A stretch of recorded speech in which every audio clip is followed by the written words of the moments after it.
જે લોકોને કારેલાનું શાક ભાવતું હોય છે અને વારાઘડી બનાવે છે એ લોકો માટે આ રેસીપી છે અને એકદમ સરળ ઇઝી રેસીપી છે અને કડવું પણ નહીં લાગે. આ કારેલા મેં મીઠામાં ચોળીને પણ નથી રાખ્યા. તો આ રેસીપીને તમે પૂરી વોચ કરજો જેથી તમને ખ્યાલ આવશે કે આપણે શાક કેવી રીતે બનાવ્યું છે. આ શાક ખૂબ જ ટેસ્ટી બને છે. આ શાક તમે દાળ ભાત સાથે રોટલી સાથે પણ ખાઈ શકો છો અને મુસાફરીમાં કે બહાર ગામ જતા હો તો રસ્તામાં પણ આ શાક લઈ જઈ શકાય. એટલું સરસ ટેસ્ટી બને છે અને કડવું તો તમને જરા પણ નહીં લાગે. તો આ રેસીપીને પૂરી વોચ કરજો. તો ચાલો રેસીપી શરૂ કરશું. અહીં મેં 3 કારેલા લીધા હતા. એના મેં 2 પીસમાં ટુકડા કરી લીધા છે. પાણીમાં થોડુંક અમથું એવું જ એટલું જ મીઠું નાખીશ, 1 ટીસ્પૂન કરતાં પણ ઓછું. અને આ કારેલાને મેં એની ઉપરથી પીલિંગ નાઇફથી મેં ખાલી ઉપરથી છાલ કાઢી લીધી છે. અને મેં કારેલાને મીઠામાં ચોળ્યા પણ નથી, તમે જોઈ શકો છો. ને સીડ્સ બધા મેં કાઢી લીધા છે. તો આ કારેલાને આપણે 2 વિસલમાં કુકરમાં આપણે બાફી લેશું. આપણે 2 વિસલમાં જો તમારે ન બફાતા હોય, તમને એવું લાગે થોડુંક કચાશ છે, તો તમે 3 વિસલ પણ કરી શકો છો. આપણું કુકર રેડી થાય ત્યાં સુધીમાં આપણે એનો મસાલો પણ રેડી કરી લેશું. અહીં મેં એક પેનમાં ઓઇલ એડ કરી દીધું છે. 3 થી 4 ટેબલસ્પૂન જેટલું મેં ઓઇલ લીધું છે. એમાં આપણે ઓઇલ ગરમ થઈ ગયું છે. હવે એમાં આપણે હિંગ એડ કરી દેવાની છે. હિંગ એડ કરી દઈશું. હવે આપણે એમાં થોડું જીરું પણ એડ કરી દઈશું. ખૂબ જ ટેસ્ટી આ શાક બને છે, જરૂરથી ટ્રાય કરજો. અને આ આપણે રાઈ થોડી એડ કરશું. અને જો તમને આ રેસીપી ગમી હોય તો લાઇક શેર અને સબસ્ક્રાઈબ કરજો. અહીં મેં કાજુ લીધા છે થોડા એવા, અને મેં રફલી ચોપ કરી લીધા છે. કાજુને પણ આપણે સારી રીતે ગોલ્ડન થાય ત્યાં સુધી કૂક કરી લેવાના છે. લસણ અને મરચું લીધું છે, એને પણ આપણે કૂક કરી લેશું. લસણની 5 થી 6 કળી હતી ને મરચું અડધું જ લીધું હતું. ને જિંજર ગાર્લિકની પેસ્ટ પણ છે મારી પાસે, અને ગ્રીન ચીલીની એ પણ મેં એડ કરી દીધી છે. 2 ટેબલસ્પૂન જેટલી કિસમિસ લીધી છે. કિસમિસ પણ 1 ટેબલસ્પૂન જેટલી છે. તમે વધારે પણ લઈ શકો છો. કિસમિસથી પણ શાકમાં સરસ એવી ગળાશ આવે છે. 1 ડુંગળી લીધી છે અને મેં ચોપ કરી લીધી છે. ડુંગળીને પણ આપણે મિક્સ કરીને સાતળી લેશું. હવે આપણે આમાં કારેલાના જે મેં સીડ્સ કાઢ્યા હતા, જો કૂણા અને એકદમ સરસ કાચા સીડ હોય તો જ લેવાના. કારેલાની છાલ પણ આપણે એડ કરશું. આ બધું આપણા હેલ્થ માટે ખૂબ જ સારું છે. અને અત્યારે ચોમાસાની સિઝનમાં બધાના ઘરમાં કારેલા બનતા હોય છે. ડ્રાય ડેસિકેટેડ કોકોનટ લીધું છે. 1 થી 2 ટેબલસ્પૂન જેટલું તમે લઈ શકો છો. અહીં 2 વિસલ પણ થઈ ગઈ છે તો મેં ગેસને બંધ કરી દીધો છે. અહીં 3 થી 4 ટેબલસ્પૂન જેટલો હું ચણાનો લોટ લઈશ. ચણાના લોટને પણ આપણે થોડોક શેકી લેશું. ચણાનો લોટ એડ કરવાથી આપણા શાકમાં સારું એવું બાઇન્ડિંગ આવે છે. તો લોટને પણ આપણે સારી રીતે શેકી લેવાનો છે. ગોળ લીધો છે 3 થી 4 ટેબલસ્પૂન જેટલો. ગોળને પણ આપણે એડ કરી દીધો છે. અહીં કસૂરી મેથી લીધી છે 1 ટેબલસ્પૂન જેટલી.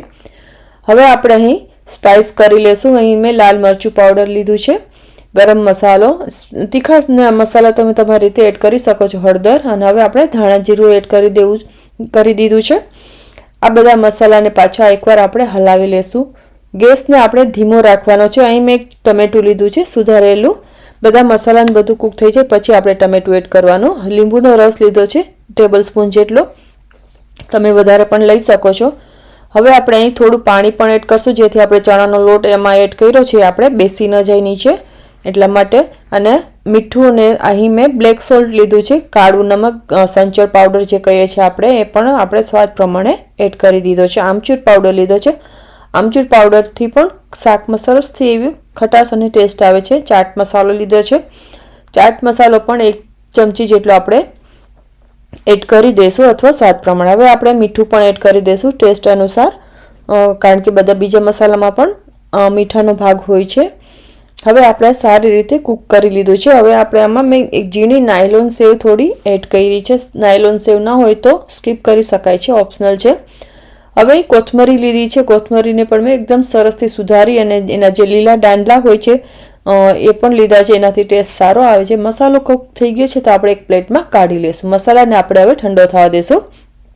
ત્યાં સુધીમાં આપણું કુકર પણ રેડી થઈ ગયું છે. આપણા કારેલા પણ બફાઈ ગયા છે. હવે આ કારેલાને આપણે પ્લેટમાં કાઢી લઈશું. કારેલાને પણ આપણે ઠંડા થવા દઈશું થોડી વાર. તમે જોઈ શકો છો કૂક થઈ ગયા છે. અને જે આ કારેલાનું પાણી છે એ પણ આપણે યુઝ કરશું, એને ફેંકવાનું નથી. તો આ પાણી પણ હેલ્ધી છે, સારું છે. તો આપણા કારેલા અને મસાલો થોડો ઠંડો થઈ ગયો છે ત્યાં સુધી આપણે મસાલા આમાં ભરી લેશું. મસાલો અંદર તમારે કેટલો ફિલ કરવો છે, તમારે થોડોક ઓછો કરવો હોય તો તમે ઓછો પણ કરી શકો છો, પણ મેં આખા રીતે ભર્યા છે. આ રીતે આપણે બધા કારેલાને ભરી લેશું. જો તમને એવું લાગે કારેલા તમારે મોટા રાખવા છે આખા તો તમે આખા કારેલા પણ રાખી શકો છો, પણ મોટા હતા એટલે મેં 2 પીસ કર્યા છે. અથવા તો તમારે જો કારેલાને નાના નાના પીસ કરી મસાલામાં ભેગા એમને મિક્સ કરીને કૂક કરવા હોય તો એમ પણ કરી શકાય છે. હવે પેનમાં મેં પાછું તેલ એડ કરી દીધું છે, એમાં થોડી મેં હિંગ પણ એડ કરી દીધી છે.